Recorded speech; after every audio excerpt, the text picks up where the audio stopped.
Okay guys, तो आज है डे 2 क्वेश्चन प्रैक्टिस का। तो आज हम लोग 3 टाइप के क्वेश्चन गाइज करेंगे। पहला रहेगा टाइप्स ऑफ गुड पे, दूसरा रहेगा सब्स्टिट्यूशन और इनकम इफेक्ट पे, और तीसरा रहेगा इलास्टिसिटी पे। और टोटल क्वेश्चंस गाइज आपका रहेगा 50। ओके, तो चलिए गाइज हम लोग डे 2 का क्वेश्चन प्रैक्टिस स्टार्ट करते हैं। तो फर्स्ट क्वेश्चन गाइज आपको यहाँ पे गिवन है कि as we move downward along the demand curve for apples then what happens. यहाँ पे आपको 5 ऑप्शंस गिवन है। तो गाइज डिमांड कर्व क्या होता है? Demand curve is a relations between quantity and price. तो ये आपका है एप्पल और ये इसके प्राइसेस है, और ये हमारा यूजुअली डिमांड कर्व होता है। तो इसका मतलब ये है कि अगर प्राइसेस कम है, अगर प्राइस कम होता है तो हम क्वांटिटी ऑफ एप्पल को ज़्यादा कंज्यूम करते हैं, और जैसे ही गाइस हम क्वांटिटी को ज़्यादा कंज्यूम करेंगे तो उसकी मार्जिनल यूटिलिटी क्या हो जाएगा? फॉल हो जाएगा। ठीक है, तो वही चीज़ यहाँ पे लिखा हुआ है कि मार्जिनल यूटिलिटी ऑफ एप्पल्स क्या होगा? हमारा डिक्रीज हो जाएगा। सिंपल। तो करेक्ट आंसर क्या बन जाएगा? Option number B. ठीक है, okay guys, move to next question. Question number 2 guys, कि change in the price of one good has no effect on the quantity demand of another goods. ठीक है, तो यहाँ पे आपको लेट्स से कि 2 गुड है, गुड एक्स और गुड वाई। तो गुड एक्स के जब प्राइसेस पे अगर चेंज होता है ना, चाहे वो इंक्रीज हो या फिर डिक्रीज हो, इस पे कोई भी इफेक्ट नहीं होता है, कोई भी इफेक्ट नहीं होता है। तो उस केस में गाइस ये जो गुड है हमारा, ये कौन सा गुड होगा? कॉम्प्लीमेंट होगा या सब्स्टिट्यूट होगा या इंफीरियर होगा या फिर गिवन होगा या फिर none of the above? Guys complement क्या होता है? कॉम्प्लीमेंट गुड वो गुड होता है कि जो हम लोग एक साथ यूज करते हैं। जैसे आपका हो गया कंप्यूटर और सीपीयू।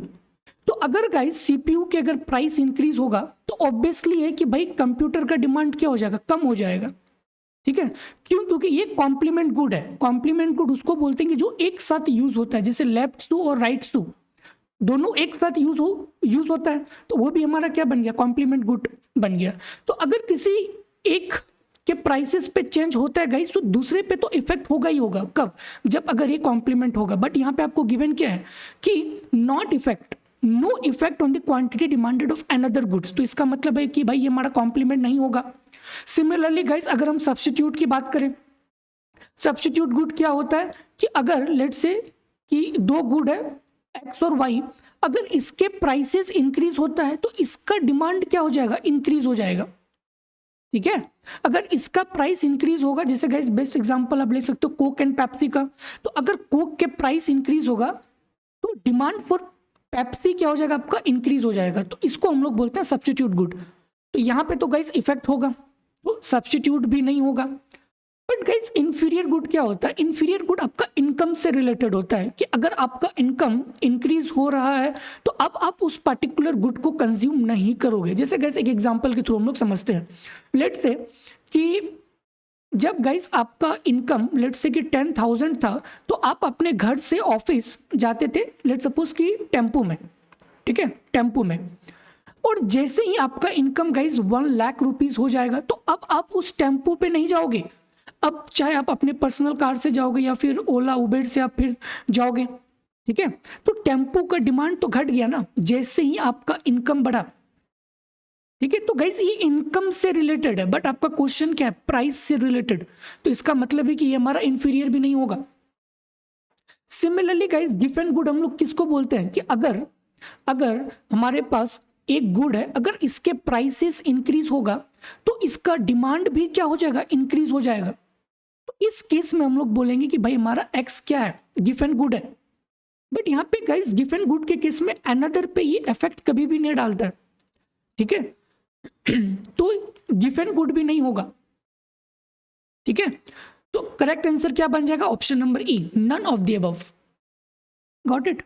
तो गाइस ये चीज आपको याद रखना कि अगर आपके पास 2 गुड है, गुड एक्स और गुड वाई, अगर गुड एक्स के प्राइसेस पे कोई चेंज हो रहा है तो गुड वाई पे कोई भी इफेक्ट नहीं होता है। तो उस केस में आपका कॉम्प्लीमेंट भी नहीं होगा, सब्स्टिट्यूट भी नहीं होगा, बहुत इंफीरियर भी नहीं होगा, बहुत गिवन भी नहीं होगा। ठीक है, तो यहाँ पे आपका करेक्ट आंसर बन जाएगा नन ऑफ द अबव। और गाइस मैंने रीजन आपको ऑलरेडी दे चुका हूं। ठीक है, okay guys, move to question number 3। Question number 3 आपको गिवन है कि a price of good A goes up, as a result the demand for good B shift to left. From this, we can infer that good A is a normal good, good B is a inferior good, good A and B are substitute, good A and B are complement या फिर none of the above. ठीक है, तो guys यहाँ पे आपको दो good given है, गुड A और गुड B, और गुड A का जो प्राइस है ना वो इंक्रीज हो जाता है, और इसके कारण जो demand for good B shift to the left. ठीक है, demand for good to shift left, तो इसका डिमांड क्या हो जाता है, लेफ्ट की तरफ शिफ्ट कर जाता है. तो इससे हम गाइस क्या कंक्लूड कर सकते हैं कि दोनों नॉर्मल गुड है, means good A is normal, good B is inferior, या फिर दोनों सब्स्टिट्यूट, या फिर दोनों कॉम्प्लीमेंट. तो गाइस मैंने अभी आपको जस्ट बताया कि कॉम्प्लीमेंट गुड हम उस गुड को बोलते हैं कि दोनों एक साथ यूज होता है, जैसे कि कंप्यूटर प्लस सीपीयू. तो अगर इसका प्राइस गाइस इंक्रीज होगा तो ऑब्वियसली है कि भाई कंप्यूटर का डिमांड घट जाएगा. तो वही चीज तो यहाँ पे हो रहा है कि इसके प्राइसेस इंक्रीज हो रहा है और जिसके कारण इसका डिमांड घट रहा है, तो ये गुड मेरा क्या बन जाएगा, कॉम्प्लीमेंट गुड बन जाएगा. ठीक है, तो करेक्ट आंसर क्या बन जाएगा, ऑप्शन नंबर डी. तो गाइज ये चीज आपको याद रखना है कि अगर दो गुड है, एक गुड के प्राइस इंक्रीज हो रहा है और इंक्रीज होने के कारण दूसरे का डिमांड घट रहा है, तो इसका मतलब है कि भाई ये हमारा कॉम्प्लीमेंट गुड है. ठीक है, तो करेक्ट आंसर हो जाएगा option number D. Okay guys, move to question number 4. An individual demand curve can be derived from dash curve, price consumption, price income, income substitution, income consumption, या फिर angel. तो guys demand curve आपको पता होना चाहिए कि भाई demand curve कहाँ से ड्राइव होता है. तो अगर मैं गाइज इसके डेरिवेशन पे चलूँ तो आपको प्राइस कंजम्पशन कर्व तो आपको पता है. लेट्स से कि ये आपका इनिशियल सिचुएशन है. ठीक है, लेट्स से कि आप इस पॉइंट पे हो, तो जैसे ही प्राइस गाइज डिक्रीज हुआ तो आपका जो बजट लाइन है गाइस वो आपका फ्लैटर हो जाएगा, तो आप मूव कर जाओगे इस पॉइंट पे. सिमिलरली अगेन आपके जो है प्राइसेस फॉल हुआ तो आप मूव कर जाओगे इस पॉइंट पे. तो ये सारे ऑप्टिमल पॉइंट को गाइस जब हम ज्वाइन करते हैं तो ये हमारा क्या बन जाता है, प्राइस ऑफर कर्व या फिर प्राइस कंजम्पशन कर्व. तो इसी के बीच में गाइस जब हम लोग रिलेशंस लेते हैं गुड एक्स का, मतलब जिसका प्राइस चेंज हुआ है. ठीक है, तो लेट्स से कि यूनिट ऑफ गुड एक्स, मतलब ये आपका यूनिट ऑफ गुड एक्स है. ठीक है, तो इधर इसको ले लिया एक्स एक्सिस में और प्राइसेस ऑफ गुड एक्स को हम लोग ले लिए वाई एक्सिस में. तो आप देख सकते हो गाइस कि जब इसका प्राइसेस लेट्स से कि ये आपका 2 रुपीज़ था तो इसका डिमांड था लेट्स से 5 यूनिट. तो जब प्राइस कम था तो आप नहीं, एक सेकेंड, सी, ये आपका पॉइंट है ए, ये आपका पॉइंट है बी, ये आपका पॉइंट है सी. ठीक है, तो इस केस में गाइस क्या है कि आप इस पॉइंट पे हो, लेट्स से कि आप ये वाले पॉइंट पे हो, आप यहाँ पे 5 यूनिट ऑफ गुड 1 कंज्यूम कर रहे हो. ठीक है, तो जैसे ही गाइस प्राइस डिक्रीज हुआ तो आपका बजट लाइन क्या बन जाएगा, फ्लैटर. तो ये आपका क्या बन गया, फ्लैटर. तो आप मूव कर गए इस पॉइंट पे. ठीक है, तो प्राइस डिक्रीज हुआ ना, तो प्राइस डिक्रीज हो गया, यहाँ पे आ गया. और जैसे ही प्राइस डिक्रीज हुआ गाइस तो आपका कंजम्पशन जो क्वांटिटी है वो भी इंक्रीज हो गया. तो लेट्स से कि 5 to 10 हो गया. तो जैसे ही प्राइस डिक्रीज हुआ आपका कंजम्पशन भी क्या हो गया, इंक्रीज हो गया, 10 यूनिट हो गया. फिर अगेन गाइस प्राइस डिक्रीज हुआ, तो जैसे ही प्राइस डिक्रीज हुआ आपका बजट लाइन अगेन फ्लैटर हो गया और आप मूव कर गए इस पॉइंट पे. ठीक है, तो अगेन प्राइस डिक्रीज हुआ. तो इस केस में गाइस आप देख सकते हो कि अब ज़्यादा यूनिट कंज्यूम कर रहे हो. तो अब लेट्स से कि ये आपका 15 यूनिट है, तो 15 यूनिट यहाँ पे आ गया. तो ये सारे पॉइंट को गाइस जब हम ज्वाइन कर देते हैं ना तो यहीं से मेरा डिमांड कर्व ड्राइव होता है. तो प्राइस ऑफर कर्व या प्राइस कंजम्पशन कर्व से ही डिमांड कर्व को हम लोग ड्राइव करते हैं. तो इसका करेक्ट आंसर क्या बन जाएगा, प्राइस कंजम्पशन कर्व. ठीक है, तो गाइज याद रखना कई बार यूजीसी नेट पे गाइज ये क्वेश्चन पूछा गया है कि डिमांड कर्व को हम लोग किस तरह से ड्राइव करते हैं. तो प्राइस कंजम्पशन कर्व से गाइज हम लोग इसको ड्राइव करते हैं. ठीक है, और आपको तो गाइज पता है प्राइस कंजम्पशन कर्व कि जैसे जैसे प्राइस चेंज होता है उसकी ऑप्टिमल कंडीशन भी चेंज होता है. तो सारे पॉइंट को जब हम लोग ज्वाइन कर देते हैं तो वो जो आपका प्राइस कंजम्पशन कर्व बन जाता है. तो जिस गुड के जो प्राइस चेंज हुआ ना, उसी के बीच में जब हम रिलेशन दिखाते हैं क्वांटिटी और प्राइसेस के बीच में, तो वो हमारा क्या बन जाता है, डिमांड कर्व बन जाता है। ठीक है, तो करेक्ट आंसर क्या हो जाएगा, option number A, price consumption curve. Okay okay guys, move to question number 5। Which of the following claim is true at each point along price consumption curve. ठीक है, utility is maximized but income is not spent, all income is spent but utility is not maximized, utility is maximized and all income is spent, the level of utility is constant। तो guys यहाँ पे आपको पूछा गया price consumption curve के बारे में। तो गाइज आपको पता है ना प्राइस कंजम्पशन कर्व, ठीक है, तो ये वाला पॉइंट, इस सारे ऑप्टिमल पॉइंट को गाइज जैसे हम ज्वाइन कर देते हैं तो ये हमारा क्या बन जाता है, प्राइस कंजम्पशन कर्व बन जाता है। तो गाइज आप यहाँ से डायरेक्टली इस चीज़ों को बोल सकते हो कि ये हमारा क्या है, मैक्सिमाइज यूटिलिटी है। ठीक है, क्योंकि यहाँ पे यूटिलिटी गाइज मैक्सिमाइज हो रहा है ना, हमें पता है कि जहाँ पे भी हमारा टेंजेंट पॉइंट है उसी पॉइंट पे हमारा यूटिलिटी क्या होता है, मैक्सिमाइज होता है। तो गाइज आप देख सकते हो कि ये सारा आपका ऑप्टिमल पॉइंट है। क्यों? क्योंकि इंडिफरेंस कर्व और बजट लाइन गाइज टेंजेंट है। ठीक है, तो ये तो गाइज हमारा ऑप्टिमल पॉइंट है, दैट्स श्योर। तो यहाँ पे तो हमारा यूटिलिटी मैक्सिमाइज हो रहा है और जितना इनकम गाइज हमने कमाया उतना का उतना हमने खर्च कर दिया। ठीक है, यही तो इसका मीनिंग है ना। जब इंडिफरेंस कर्व और बजट लाइन गाइस जब टेंजेंट है ना, तो इसका मतलब ये होता है कि आपने जितना रुपया कमाया उतना रुपया आपने खर्च कर दिया उस पार्टिकुलर दो गुड को कंज्यूम करने के लिए।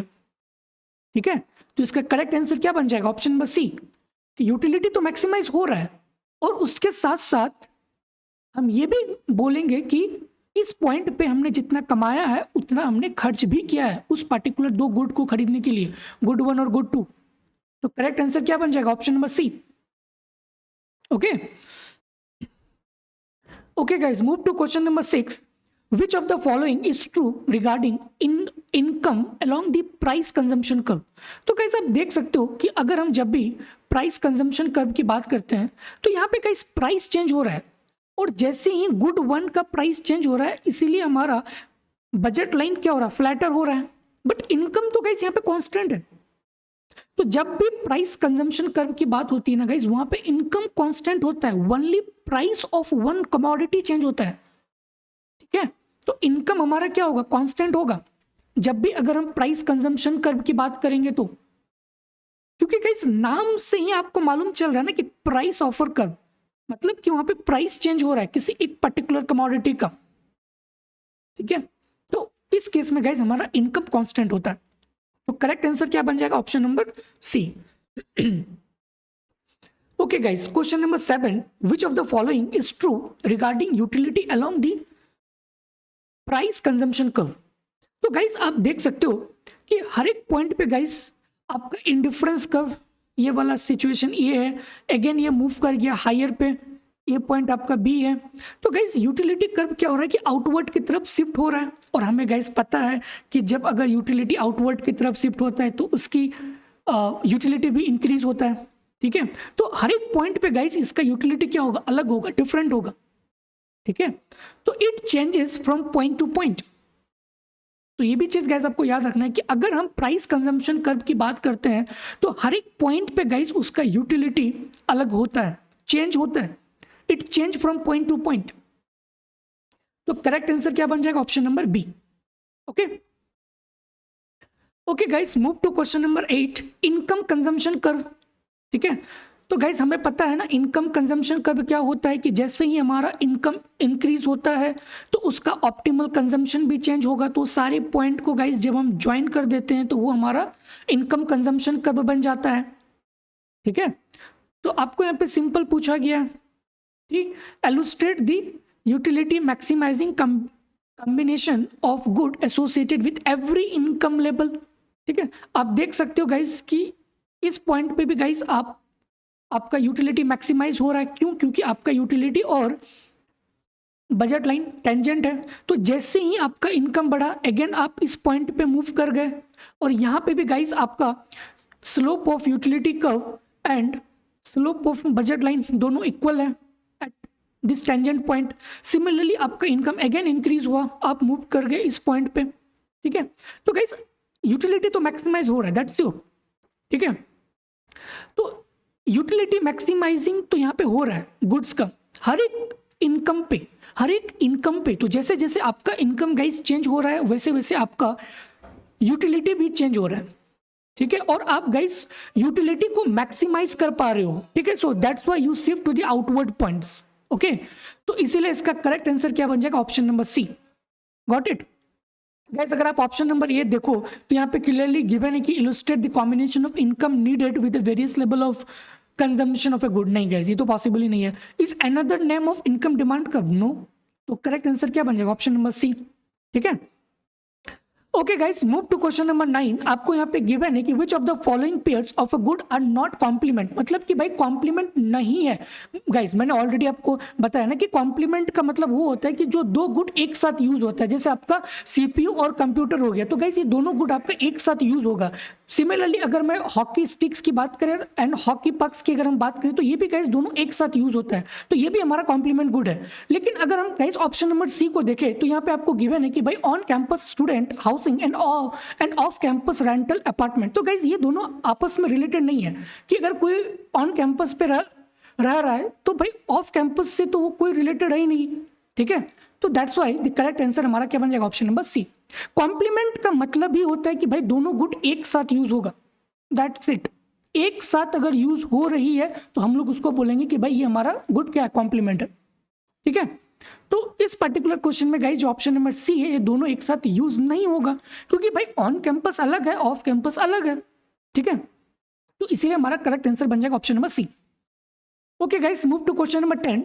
The curve in the diagram below is called. तो गाइस ये कर्व आपको गिवन है, यहाँ पे इनकम है, वाई एक्सिस पे गाइस इनकम है और एक्स एक्सिस पे आपका क्वांटिटी है। तो मैंने गाइस कल वाले लेक्चर्स पे भी मैंने आपको बताया था कि Engel curve is a relationship between income and quantity. Income और क्वांटिटी के बीच का जो रिलेशन है ना गाइस, उसी को हम लोग क्या बोलते हैं, एंजल कर्व। तो आप क्लियरली बोल सकते हो कि भाई ये हमारा क्या है, एंजल कर्व है, ठीक है।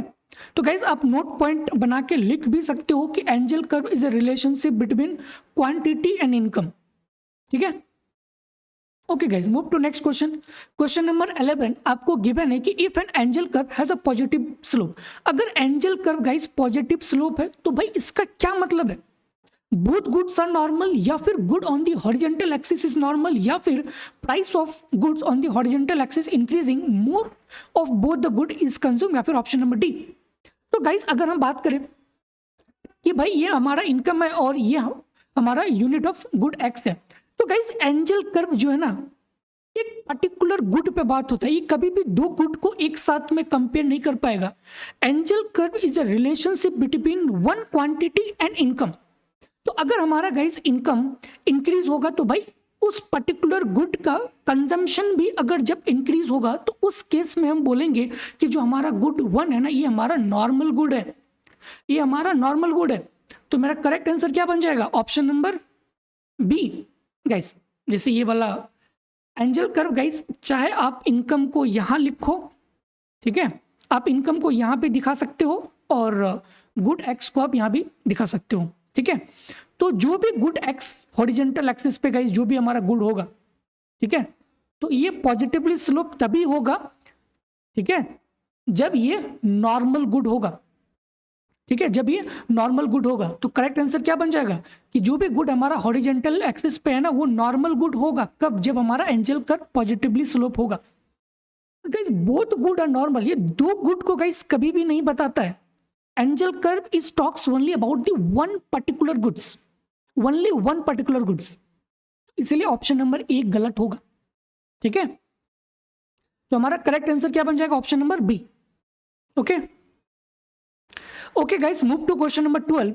When the income consumption curve has a positively slope throughout its entire length, we can conclude that कि both goods are inferior, both goods are normal, the good on the vertical axis is inferior, the good on the horizontal axis is inferior। तो आपको guys income consumption curve has a positively slope. तो guys अगर मैं इसके diagram पे जाऊं तो ये आपका इनकम कंजम्पशन कर्व है, जैसे जैसे हमारा इनकम बढ़ रहा है वैसे वैसे हमारा कंजम्पशन भी इंक्रीज हो रहा है। तो हम सारे पॉइंट को, सारे ऑप्टिमल पॉइंट को जब हम ज्वाइन कर देंगे तो हमें क्या मिल जाएगा, इनकम कंजम्पशन कर्व मिल जाएगा, ठीक है। और गाइस आप देख सकते हो कि भाई ये हमारा क्या पॉजिटिवली स्लोप है, ठीक है। तो वही चीज आपको यहाँ पे गिवन है कि जब इनकम कंजम्पशन कर्व अगर पॉजिटिवली स्लोप होगा throughout the entire length, then हम ये चीज कह सकते हैं कि भाई दोनों गुड को नॉर्मल होना पड़ेगा, ठीक है, दोनों गुड को नॉर्मल होना पड़ेगा, ठीक है। बट गाइस अगर एंजल कर्व की बात होता तो एंजल कर्व में हमने क्या देखा कि अगर गुड एक्स यहाँ पे है तो यहाँ पे इनकम है, और ये अगर पॉजिटिवली है तो इसका मतलब है कि भाई ओनली वन गुड को नॉर्मल होना पड़ेगा। बट गाइस यहाँ पे क्वेश्चन उल्टा है, यहाँ पे आपको income consumption curve positively slope है, ठीक है। तो जब इनकम कंजम्पशन कर्व अगर पॉजिटिवली स्लोप होगा तो इसका मतलब है कि भाई दोनों गुड को गाइस नॉर्मल होना पड़ेगा। क्यों? क्योंकि यहाँ पे गाइस दोनों का कंजम्पशन इंक्रीज हो रहा है ना, दोनों का कंजम्पशन इंक्रीज हो रहा है, ठीक है। तो इसलिए गाइस ये आपका नॉर्मल गुड होगा। नॉर्मल गुड तो गाइस हमें पता है ना कि जैसे जैसे इनकम आपका इंक्रीज हो रहा है वैसे वैसे आपका कंजम्पशन भी अगर उस पर्टिकुलर कमोडिटी का इंक्रीज होगा तब हम बोलेंगे कि भाई वो गुड हमारे लिए क्या नॉर्मल गुड है, ठीक है। तो इसलिए हमारा करेक्ट आंसर क्या बन जाएगा? Option number B, both goods are normal. Okay okay guys, question number 13 कि use the following statement to answer this questions. A price consumption curve is derived from the varying in the price, ठीक है। Okay, fine. If the price consumption curve is an upward sloping straight line, the demand curve for be a downward sloping. Guys, अभी मैंने discuss किया था ना कि जो demand curve है हम लोग ड्राइव करते हैं प्राइस कंजम्पशन कर्व से, तो जैसे ही प्राइस चेंज होता है वैसे ही हमें गाइस डिमांड कर्व यहाँ पे मिल जाता है। तो वही चीज़ यहाँ पे आपको गिवन है कि अगर प्राइस वेरी हो रहा है, ठीक है, और हमें गिवन है कि भाई जो प्राइस कंजम्पशन कर्व है वो अपवर्ड स्लोपिंग है, तो आप देख सकते हो गाइस कि ये आपका अपवर्ड स्लोपिंग है, ठीक है। तो जैसे ही हमारा price consumption curve upward sloping है तो गाइस हमारा डिमांड कर्व क्या बन रहा है? डाउनवर्ड स्लोपिंग बन रहा है। तो ये तो स्टेटमेंट बिल्कुल सही है, ठीक है। बट गाइस अगर आप स्टेटमेंट 2 की अगर बात करो तो यहाँ पे आपको गिवन है कि एक गुड है जो कि एक कंज्यूमर है जो कंज्यूम करता है दो गुड्स को, ओनली फूड एंड क्लोथिंग, ठीक है। तो एक कंज्यूमर है और ये कंज्यूमर दो गुड को कंज्यूम कर रहा है, एक आपका फूड हो गया और दूसरा आपका क्लोथिंग हो गया। और ये कंज्यूमर अपने एंजल कर्व के बारे में बता रहा है, ये कंज्यूमर अपने एंजल कर्व के बारे में बता रहा है कि भाई जो मेरा एंजल कर्व है ना वो ट्रेस आउट कर रहा है कि utility maximising combination of food and clothing associated with each and every level of income. Guys मैंने बताया ना कि एंजल कर्व सिर्फ और सिर्फ एक पर्टिकुलर गुड्स के बारे में बात करता है, वो कभी भी दो पर्टिकुलर गुड के बारे में बात नहीं करेगा। बट यहाँ पे आपको गाइस क्या गिवन है कि भाई ये दोनों गुड्स के बारे में बता रहा है कि जब हमारा इनकम चेंज हो रहा है तो इसका मतलब है कि हमारा स्टेटमेंट 2 क्या है? फॉल्स है, ठीक है। तो करेक्ट आंसर क्या हो जाएगा कि 1 is true and 2 is false, ठीक है। तो गाइस ये सारे पॉइंट गाइस आप नोट पॉइंट बना के लिखना क्योंकि ये सारे इंपॉर्टेंट पॉइंट्स हैं, ठीक है। So correct answer is B. Okay guys, move to next question. Question number 14 given है कि consider a graph on which one good y is on the vertical axis. तो गुड y हमारा vertical axis पे है और and only the other goods x is on the horizontal axis.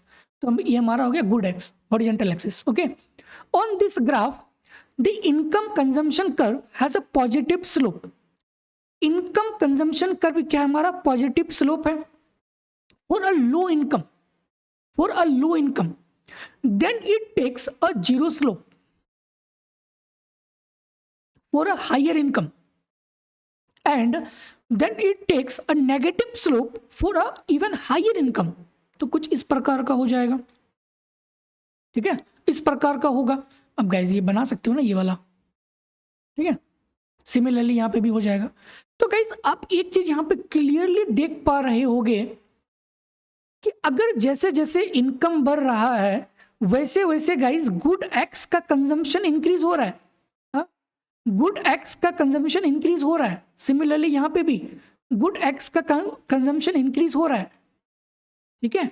तो अगर हमारा इनकम गाइस चेंज मीन्स अगर increase हो रहा है तो गुड एक्स के कंजम्पशन भी इंक्रीज हो रहा है, तो इसका मतलब है कि गुड एक्स हमारे लिए क्या है? नॉर्मल गुड है, नॉर्मल गुड है। बट गाइस अगर आप इस सिचुएशन की बात करो तो यहाँ पे क्या हो रहा है कि अगर लेट सपोज कि अगर हमारा इनकम इंक्रीज होगा तो भाई ये आउटवर्ड शिफ्ट होगा, तो गुड वाई का कंजम्पशन तो गाइस फिक्स है, लेकिन एक्स का तो कंजम्पशन अभी भी इंक्रीज हो रहा है ना। और इस केस में गाइज ये जो डाउनवर्ड स्लोपिंग है, तो इस केस में क्या हो रहा है कि अगर हमारा इनकम इंक्रीज हो रहा है तो ये आउटवर्ड शिफ्ट हो रहा है, तो गुड वाई का कंजम्पशन डिक्रीज हो रहा है और गुड एक्स के कंजम्पशन अभी भी इंक्रीज हो रहा है।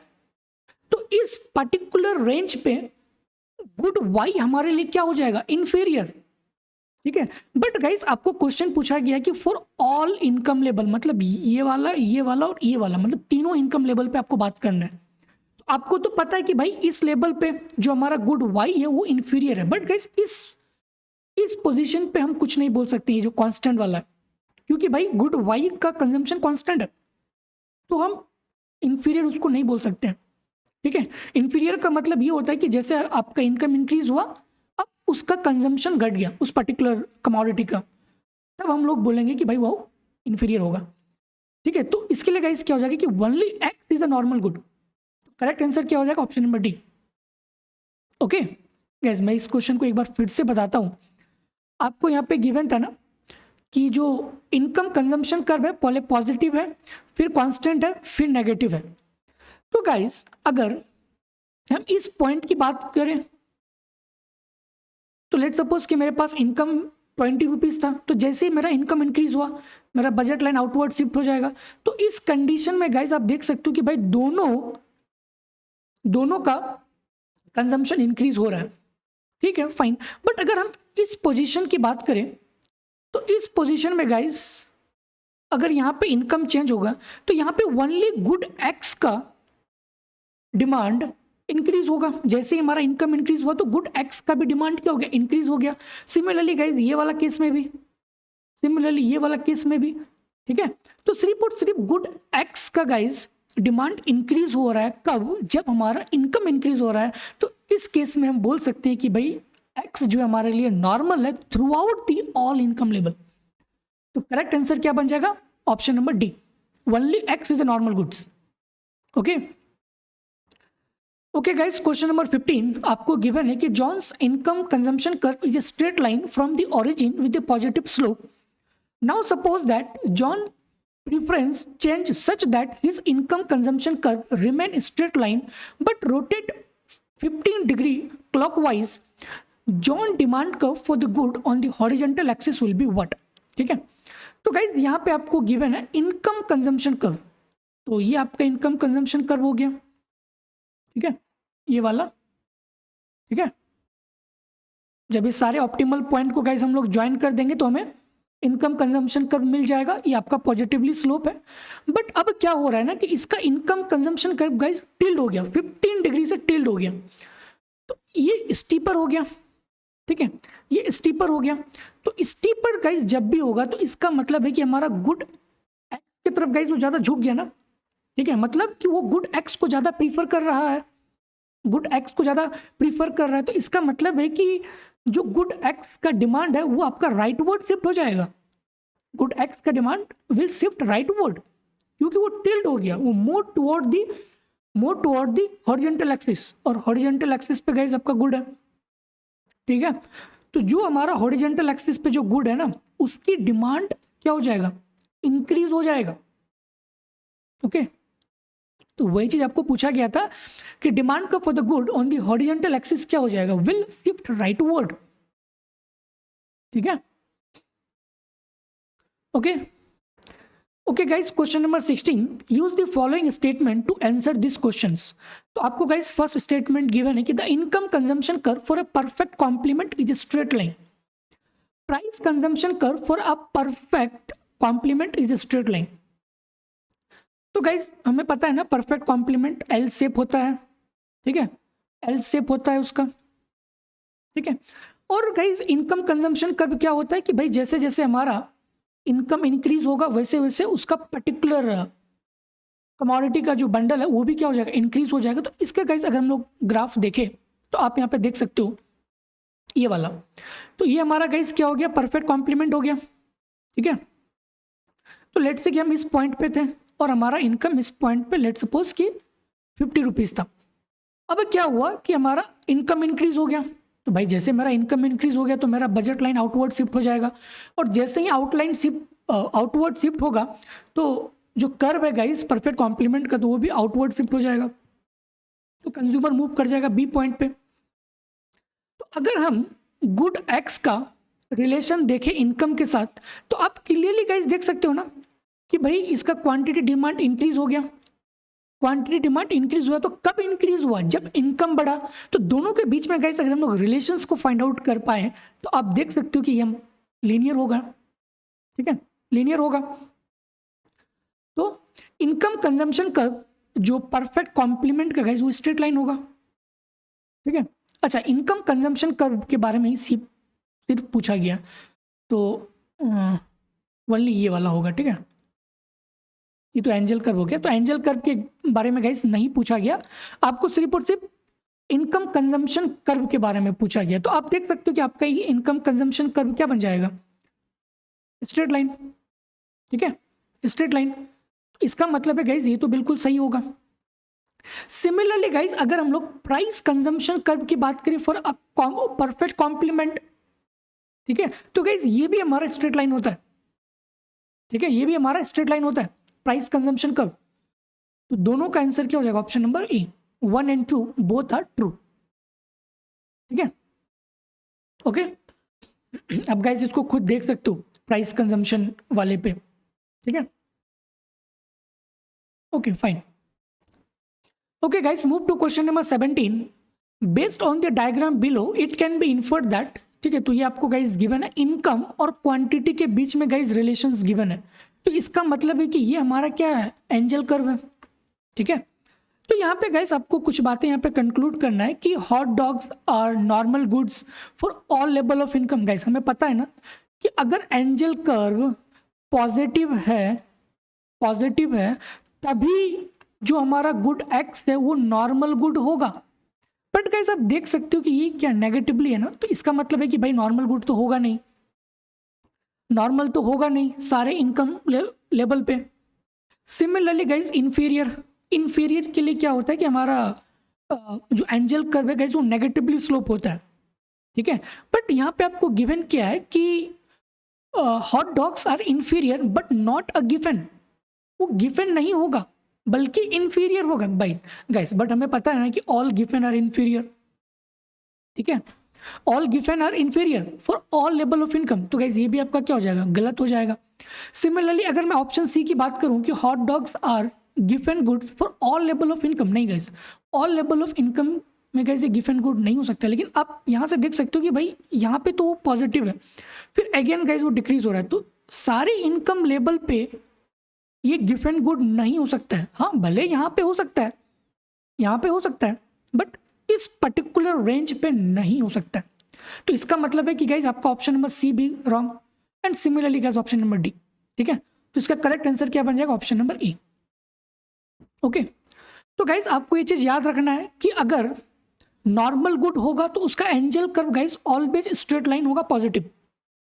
अगर इंफीरियर होगा तो नेगेटिवली होगा throughout the all income level, ठीक है। बट यहाँ पे आपको क्या है कि पहले इंक्रीज है फिर उसके बाद डिक्रीज है, ठीक है। तो इसीलिए इसका जो करेक्ट आंसर आपका ऑप्शन नंबर ई बन जाएगा, okay. Okay guys, question number 18, use the following two statement in answering this questions. All given goods are inferior, all inferior are given goods, ठीक है। तो गाइस ये चीज आप याद रखना कि सारे गिवन गुड्स इंफीरियर गुड होता है, ठीक है, बट उसका ऑपोजिट गाइस ट्रू नहीं है। All inferior are not given, this is very very important guys questions, ठीक है। सारे गिवन गुड्स इंफीरियर गुड होता है बट सारे इंफीरियर कभी भी गिवन गुड नहीं हो सकता। तो इसका करेक्ट आंसर क्या बन जाएगा? Option number B, 1 is true but 2 is false, ठीक है।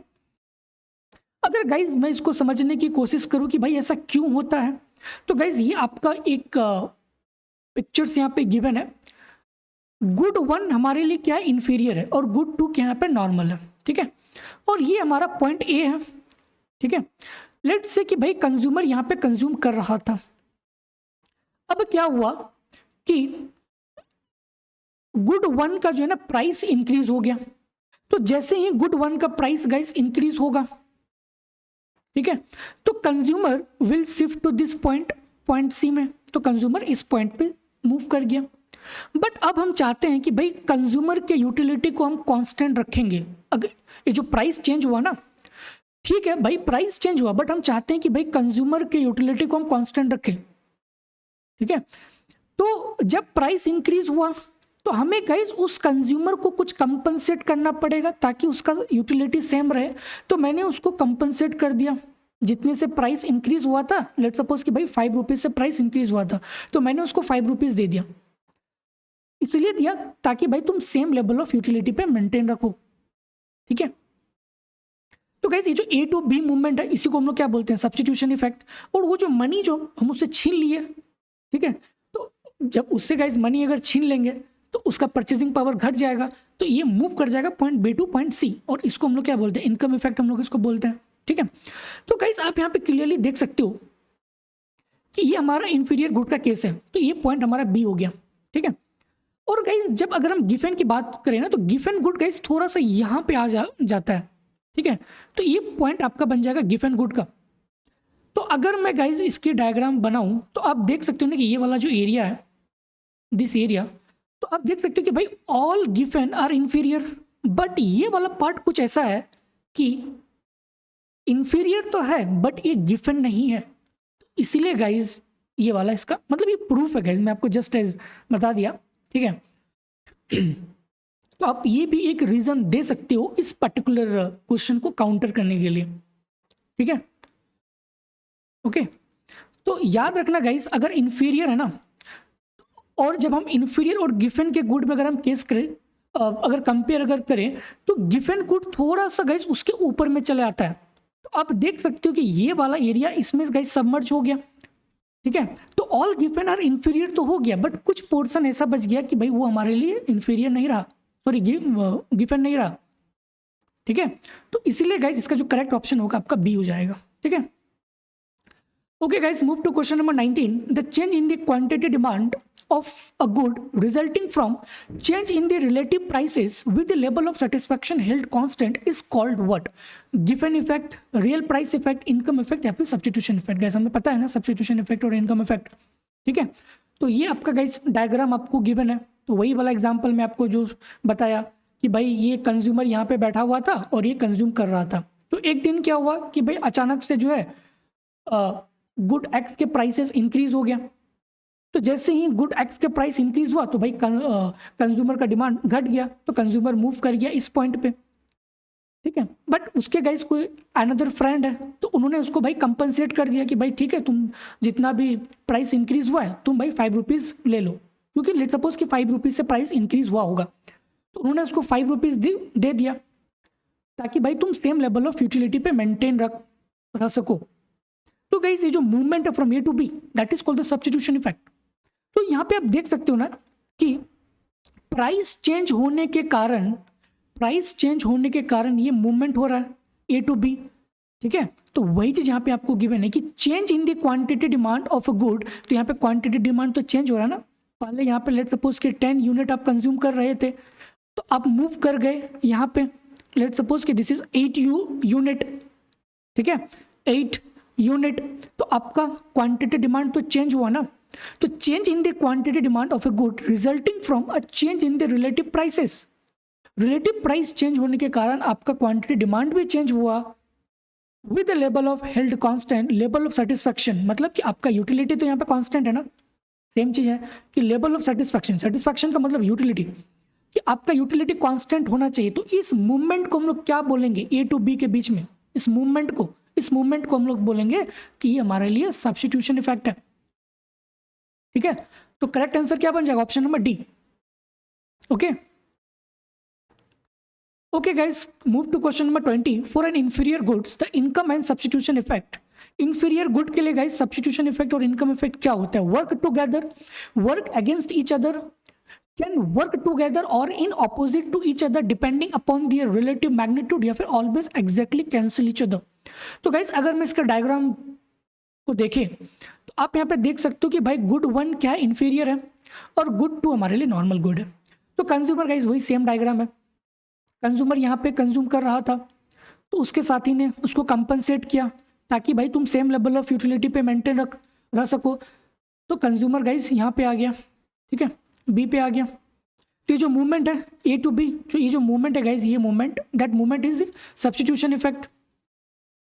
ठीक है, फिर जैसे गाइज उससे पैसा छीन लिया गया तो उसका परचेसिंग पावर घट गया, और जैसे ही उसका परचेसिंग पावर घट गया तो भाई उसका क्वांटिटी डिमांड भी घट जाएगा, तो ये मूव कर गया पॉइंट बी टू सी, तो ये मूवमेंट हो गया आपका क्या, इनकम इफेक्ट। तो आप देख सकते हो गाइज, पहले सब्स्टिट्यूशन इफेक्ट गया, फिर उसके बाद इनकम इफेक्ट हुआ, तो ये ऑपोजिट है ना, हाँ ये ऑपोजिट है ना, तो वर्क अगेंस्ट ईच अदर। तो इसका जो इनकम इफेक्ट और सब्स्टिट्यूशन इफेक्ट है ना इंफीरियर गुड्स का गाइज, वो वर्क अगेंस्ट ईच अदर होता है। ठीक है, तो करेक्ट आंसर क्या बन जाएगा, ऑप्शन नंबर बी। ठीक है, तो ये डायग्राम को गाइज याद रखना है कि अगर जब भी इंफीरियर से रिलेटेड अगर क्वेश्चन आ गया तो, ठीक है, तो पहले क्या है सब्स्टिट्यूशन इफेक्ट, फिर उसके बाद इनकम इफेक्ट। और गाइस आपको पता होना चाहिए कि भाई substitution effect is negative for all the goods. Negative का मतलब ये है कि अगर आपका प्राइस इंक्रीज हो रहा है तो क्वांटिटी डिमांड डिक्रीज होगा, similarly vice versa.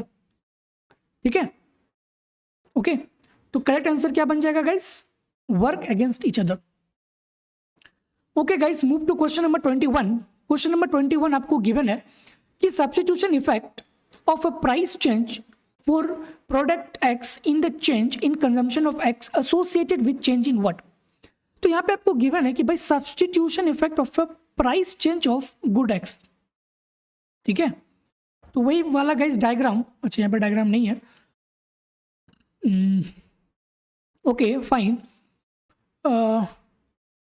Substitution effect of a price change of a good X is the change in consumption of good X associated with change in the prices of X with the level of utility held constant। अच्छा guys वही चीज है, substitution effect वाला था ना, ये वाला कि आपका यूटिलिटी गाइस यहाँ पे कांस्टेंट है ना, तो ये जो मूवमेंट है फ्रॉम ए टू बी, इसी को तो हम लोग क्या बोलते हैं, सब्स्टिट्यूशन इफेक्ट। हाँ, ये कब होता है, जब हमारे गुड एक्स के प्राइसेस चेंज होगा, गुड एक्स के प्राइसेस चेंज होगा, तो उस केस में गाइस आपका जो कंजम्पशन है गुड एक्स का वो भी चेंज होगा। आप देख सकते हो कि भाई ये भी हमारा क्या हो गया, चेंज हो गया। ठीक है, बल्कि हमारा यूटिलिटी सेम है, कांस्टेंट है, यूटिलिटी कांस्टेंट है, तो इस केस में गाइस क्या हो जाएगा कि प्राइसेस ऑफ एक्स तो चेंज हो ही रहा है और उसके साथ साथ हमारा यूटिलिटी भी कांस्टेंट होनी चाहिए, तभी हम बोल सकते हैं कि भाई ये हमारा सब्स्टिट्यूशन इफेक्ट है। गाइस क्वेश्चंस वही है, बस इसको घुमा फिरा के पूछा गया। ठीक है, okay guys, move to question number 22। A given good is always the same as inferior good is the special subset of inferior good in which substitution effect dominate the income effect, या फिर special subset of inferior good. Guys मैंने अभी आपको just बताया ना कि जो given good है ना, जो गिवन गुड है is a subset of inferior good, is a subset of inferior good, this is a subset of inferior good in which income effect dominate the substitution effect। और income effect guys वहां पे dominate कर जाता है substitution effect से। आप guys यहाँ पे डायग्राम देख सकते हो, ये हमारा गिवन गुड का केस है, तो ये जो मूवमेंट है ना from A to B, this movement is called substitution effect. तो ये मूवमेंट हो गया हमारा सब्स्टिट्यूशन इफेक्ट। बट गाइज आप इनकम इफेक्ट देख सकते हो कि भाई इनकम इफेक्ट काफी ज्यादा है और सब्स्टिट्यूशन इफेक्ट कम है, तो यहाँ पे क्या हो रहा है कि हमारा इनकम इफेक्ट डोमिनेट कर जा रहा है सब्स्टिट्यूशन इफेक्ट से। सबसेट तो है ही, बल्कि उसके साथ साथ इनकम इफेक्ट भी डोमिनेट होता है सब्स्टिट्यूशन इफेक्ट के कंपेयर में। आप ग्राफ के माध्यम से गाइस देख सकते हो। मैं इस पे गाइस डिटेल पे नहीं जाऊंगा, क्योंकि अगर डिटेल पे गाइस अगर चले गया तो फिर लेक्चर्स काफ़ी ज़्यादा लेंदी हो जाएगा। ठीक है, ओके, तो करेक्ट आंसर क्या बन जाएगा, option number C. Okay guys, move to question number 23. Which of the following is true concerning the substitution effect of a decrease in price? ठीक है, true concerning the substitution effect of a decreasing price. तो guys जैसे ही price decrease होता है, मैंने आपको बताया था ना कि substitution effect is always negative. Negative का मतलब ये है कि अगर प्राइस कम हो रहा है तो इसका मतलब है कि भाई कंजम्पशन इंक्रीज होगा। सिमिलरली अगर प्राइस इंक्रीज होगा तो भाई कंजम्पशन हमारा डिक्रीज होगा। सारे गुड्स के लिए वैलिड है, चाहे वो नॉर्मल की बात करें, चाहे हम इंफीरियर की बात करें, चाहे हम गिवन की बात करें। Substitution effect is always negative for all the goods. Negative का मतलब है कि अगर प्राइस इंक्रीज होगा तो कंजम्पशन डिक्रीज होगा। Got it? तो it always leads to an increasing in the consumptions. तो करेक्ट आंसर क्या बन जाएगा? Option number B. Similarly guys अगर हम इनकम इफेक्ट की बात करें तो भाई प्राइस डिक्रीज हो गया, तो जब प्राइस डिक्रीज होगा तो भाई आपका परचेजिंग पावर क्या हो जाएगा? इंक्रीज हो जाएगा। और जैसे आपका परचेजिंग पावर इंक्रीज होगा तो अब ज़्यादा कंज्यूम करोगे, कब? जब वो गुड नॉर्मल होगा, ठीक है। तो it will lead to an increasing in consumption only for a normal goods. तो करेक्ट आंसर क्या बन जाएगा? ऑप्शन नंबर ए, ठीक है। गाइस आप डायग्राम के थ्रू भी देख सकते हो, ठीक है। आप इसको एक बार देख लेना, ये पॉइंट ए है और ये आपका पॉइंट बी है। तो जैसे ही प्राइस डिक्रीज हुआ तो हमारा बजट लाइन फ्लैटर हो गया और consumer move to this point, तो इसका कंजम्पशन गाइस इंक्रीज हो गया ना। और आप देख सकते हो कि जो मूवमेंट है फ्रॉम ए टू सी है, सब्स्टिट्यूशन इफेक्ट है। तो सब्स्टिट्यूशन इफेक्ट में गाइस आप देख सकते हो कि इसका क्वांटिटी डिमांड इंक्रीज हो रहा है। सिमिलरली गाइस इनकम इफेक्ट पे भी सी और बी के बीच में भी आप देख सकते हो कि इसका भी जो क्वांटिटी डिमांड है वो भी इंक्रीज हो रहा है, ठीक है। तो क्वांटिटी डिमांड गाइस तो इंक्रीज होगा ही होगा, कंजम्पशन तो इंक्रीज होगा ही होगा, बट ये सिर्फ और सिर्फ नॉर्मल गुड के लिए वैलिड है, ठीक है।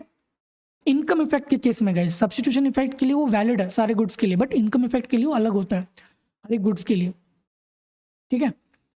Okay guys, move to question number 24। Which of the following describe the given good case when the price of goods rise the income effect is opposite to and greater than the substitution effect consumption fall. Similarly आपको यहाँ पे 4 options given है।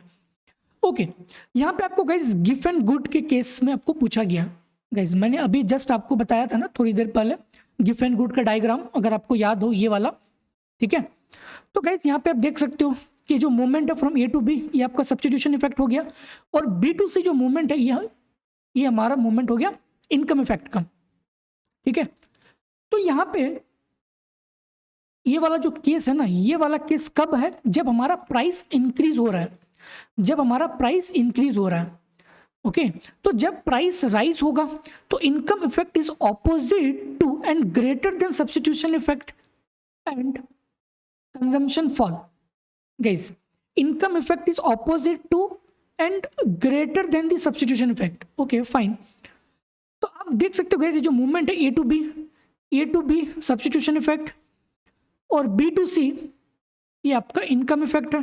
ये opposite तो है, but guys आप देख सकते हो कि इसका कंजम्पशन यहाँ पे इंक्रीज हो रहा है ना कि डिक्रीज हो रहा है। ये जो बी टू सी जो मूवमेंट है ना, यहाँ पे हमारा कंजम्पशन क्या हो रहा है? इंक्रीज हो रहा है। तो जब भी अगर गिवन गुड होगा गाइस, क्योंकि गिवन गुड का डेफिनेशन ही होता है कि अगर प्राइस इंक्रीज होगा तो भाई उसका डिमांड भी इंक्रीज होगा, ठीक है। तो उसकी डिमांड गाइस इंक्रीज होता है ना कि डिक्रीज, ठीक है। तो बट यहाँ पे ऑप्शन नंबर ए में आपको फॉल है कि भाई उसकी कंजम्पशन फॉल हो रहा है, तो इसका मतलब है कि भाई ये तो हमारा गलत होगा। और गाइस इसी का जब हम लोग उल्टा ले लेंगे, उल्टा केस ले लेंगे, मतलब प्राइस डिक्रीजिंग वाला केस पे, तो आपको ये मिल जाएगा ऑप्शन नंबर सी कि जब अगर प्राइसेस ऑफ गुड फॉल होगा तो income effect is in the opposite direction to the substitution effect and consumption fall, and consumption fall. तो गाइस जब जब प्राइस इंक्रीज हो रहा है तो इसका कंजम्पशन भी इंक्रीज हो रहा है in the case of given good. तो गाइस जब प्राइस डिक्रीज होगा, जब प्राइस डिक्रीज होगा तो उसका कंजम्पशन भी डिक्रीज होगा, कंजम्पशन भी फॉल होगा। और ये तो गाइस ऑलवेज वैलिड है कि इनकम इफेक्ट और सब्स्टिट्यूशन इफेक्ट ऑपोजिट डायरेक्शन में होगा, जो कि बिल्कुल वैलिड है, ठीक है। तो इसीलिए इसका करेक्ट ऑप्शन बन जाएगा option number C, okay done. Guys ये डायग्राम आपका इंक्रीजिंग प्राइसेस से है, तो हम लोगों ने इस चीज़ों को अभी कंक्लूड किया कि जब भी अगर प्राइसेस इंक्रीज होगा in the case of given good तो उसके कंजम्पशन गाइड इंक्रीज होगा। आप देख सकते हो कि from A to C movement, similarly from B to C, तो इसके कंजम्पशन क्या हो रहा है? इंक्रीज हो रहा है, क्योंकि भाई ये गिवन है, क्योंकि गिवन का डेफिनेशन ही होता है कि अगर प्राइस इंक्रीज होगा तो भाई उसके कंजम्पशन भी क्या होगा? इंक्रीज होगा। तो ऑप्शन ए में आपको फॉल है कि भाई उसकी कंजम्पशन फॉल हो रहा है, तो इसीलिए ये नहीं होगा। सिमिलरली इसका उल्टा केस अगर हम लोग ले लेंगे तो हमारा फॉल वाला पे बन जाएगा इनकम इफेक्ट, और ये तो ऑलवेज गाइस ऑपोजिट है। आप देख सकते हो ये वाला केस सब्स्टिट्यूशन इफेक्ट और इनकम इफेक्ट ये तो ऑपोजिट है, बट इसके कंजम्पशन क्या होगा गाइस? फॉल होगा। कब? जब प्राइसेस फॉल होगा, ठीक है। तो इसीलिए करेक्ट आंसर बन जाएगा option number C. Okay guys, move to question number 25। Use the following two statement in answering this questions, ठीक है। For all given good, the substitution effect is larger than income effect. For all inferior good the substitution effect is larger than the income effect. ठीक है, तो guys ये दोनों statement आपका false होता है। गिवन गुड के केस में गाइस सब्स्टिट्यूशन इफेक्ट लार्जर नहीं बल्कि इनकम इफेक्ट लार्जर होता है। मैंने अभी आपको जस्ट बताया ना, ये वाला आप देख सकते हो, ये वाला डायग्राम पे, तो ये आपका A to B only this much is your substitution effect, but जो B to C है ना, ये वाला मूवमेंट क्या आपका इनकम इफेक्ट। इनकम इफेक्ट तो आप क्लियरली देख सकते हो कि भाई income effect is greater than substitution effect, but यहाँ पे आपको गिवन है कि नहीं substitution effect is larger than income effect, मतलब ये वाला गलत है। सिमिलरली अगर हम इंफीरियर गुड की बात करें तो इंफीरियर गुड में guys substitution effect is larger than income effect, नहीं बल्कि यहाँ पे भी गाइस इनकम इफेक्ट लार्जर होता है सब्स्टिट्यूशन इफेक्ट से। ठीक है, तो इसीलिए दोनों स्टेटमेंट हमारा फॉल्स हो जाएगा। ठीक है, तो करेक्ट आंसर क्या बन जाएगा, ऑप्शन नंबर डी। आप इंफीरियर के केस में गाइस देख सकते हो ये वाला। ठीक है, okay, so okay fine. Question number 26, assume that beer is a normal good, beer normal good है, if the prices of beer rises then the substitution effect result in the person buying। guys कोई एक good x है, ठीक है, और इसी का नाम क्या है बियर। ठीक है, बियर गुड है और इसके प्राइसेस क्या हो रहा है, इंक्रीज हो रहा है, प्राइसेस इंक्रीज हो रहा है। तो सब्स्टिट्यूशन इफेक्ट आपको क्या बताएगा, मैंने अभी आपको जस्ट बताया कि भाई substitution effect is always negative for all goods, चाहे वो नॉर्मल रहे, चाहे वो इंफीरियर रहे, चाहे वो गिफन रहे, वेबलन रहे, कोई सा भी गुड रहे, ऑलवेज नेगेटिव होता है। तो गाइस जब प्राइस इंक्रीज होगा तो इसका कंजम्पशन क्या होगा, कंजम्पशन फॉल होगा। हाँ, जब प्राइसेस इंक्रीज होगा तो इसका कंजम्पशन क्या होगा, फॉल होगा अकॉर्डिंग टू सब्स्टिट्यूशन इफेक्ट। तो इसका कंजम्पशन क्या हो जाएगा, फॉल, मतलब लेस होगा। ठीक है, ऑफ अ गुड। और इनकम इफेक्ट क्या होगा guys, income effect result in the person buying less of a good, क्योंकि गाइस प्राइसेस इंक्रीज हो रहा है, तो जैसे ही प्राइस इंक्रीज होगा तो उसका परचेजिंग पावर घट जाएगा, और जब परचेजिंग पावर घट जाएगा तो भाई उसकी जो क्वांटिटी कंजम्पशन पावर है वो भी क्या हो जाएगा, कम हो जाएगा। तो दोनों में लेस हो जाएगा। ठीक है, अब डायग्राम के थ्रू गाइस इसको देख भी सकते हो।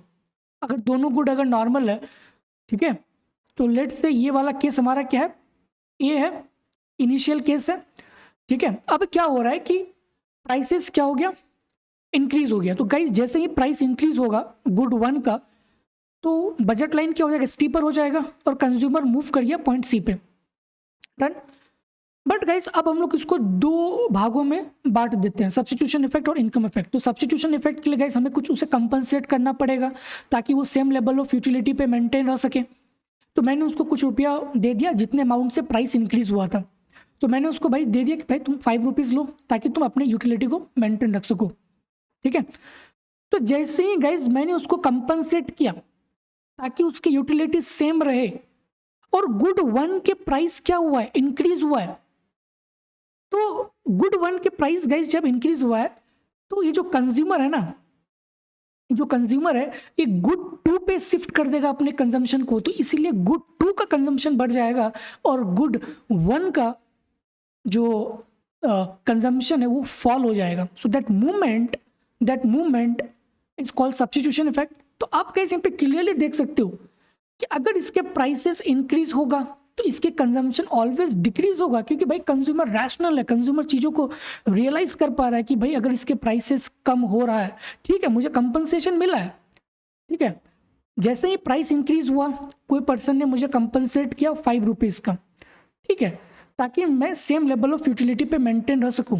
बट गाइस उसके साथ साथ मैं ये भी सोचूंगा कि नहीं यार अब तो प्राइस से गुड एक्स का जो है ना प्राइसेस इंक्रीज है, तो यार मैं गुड एक्स को कंज्यूम नहीं करूंगा, मैं गुड एक्स टू पे मैं कंज्यूम करूंगा। तो ये गुड एक्स टू पे शिफ्ट हो जाएगा और गुड एक्स वन का कंजम्पशन फॉल हो जाएगा। तो इसीलिए guys substitution effect always negative होता है। ठीक है, okay guys move two questions पे मूव करते हैं। ओके तो आप देख सकते हो कि जैसे ही प्राइस इंक्रीज हुआ तो ये तो गाइस सब्स्टिट्यूशन इफेक्ट में आप लेस गुड कंज्यूम करोगे, और जैसे ही मुझसे वो 5 रुपया छीन लिया तो भाई मेरा परचेजिंग पावर घट गया, और जैसे ही मेरा परचेजिंग पावर घट गया गाइस हम again back to this C point पे मूव कर गए, तो अगेन गाइस हमारा कंजम्पशन क्या हो गया, घट गया, अगेन कंजम्पशन घट गया। तो दोनों क्या हो जाएगा, लेस लेस हो जाएगा। ठीक है, तो करेक्ट आंसर हमारा बन जाएगा option number D. Okay okay okay guys, तो मूव करते हैं क्वेश्चन नंबर 27 पे। Assuming that beer is an inferior good, if the price of a beer falls, then the substitution effect resulting in the person buying dash of the goods and the income effect result in the person buying dash of the goods। ठीक है, अब क्या है guys कि inferior good की बात हो रहा है।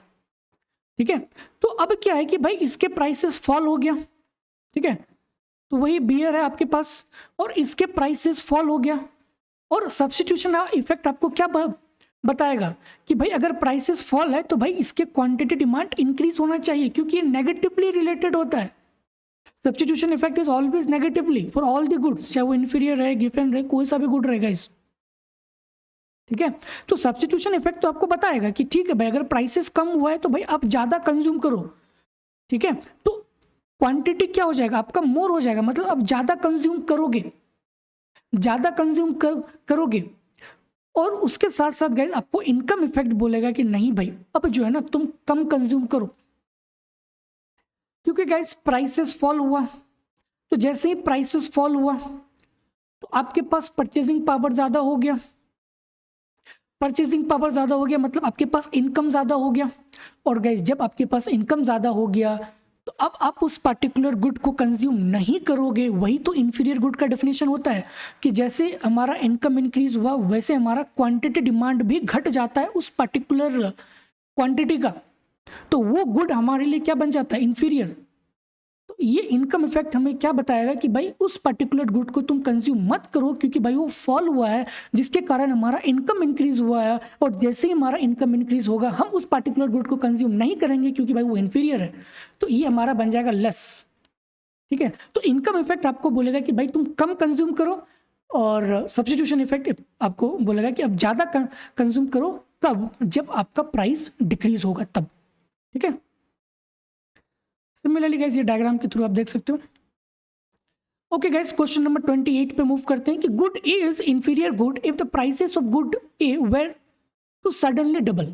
ठीक है, तो प्राइसेस ऑफ गुड ए का गाइस सडनली डबल हो जाता है, then the substitution effect would cause the purchase of a good A to increase by what, more than double, exactly double, less than double, या फिर any of the above are possible, या फिर none of the above. Guys हमने graph देखा था ना inferior good वाला, inferior good वाला ये वाला diagram.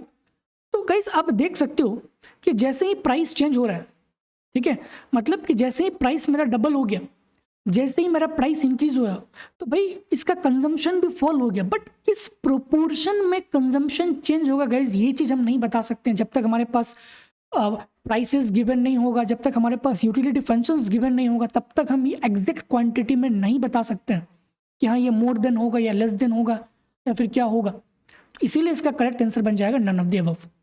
Okay okay guys, move to question number 29। Good A is an given good if the prices of good A were to suddenly double.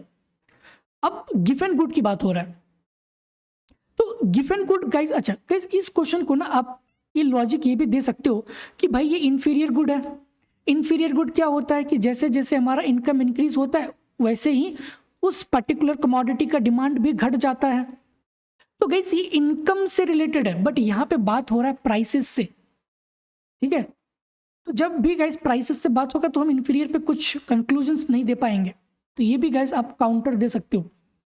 ठीक है, ओके क्वेश्चन नंबर 29 कि good A is a given good if the prices of good A were to suddenly double. क्योंकि guys given good का definition ही होता है कि अगर प्राइस इंक्रीज हो रहा है तो भाई उसके क्वांटिटी डिमांड भी इंक्रीज होनी चाहिए, तभी ये गुड हमारा क्या होगा, गिवन गुड होगा।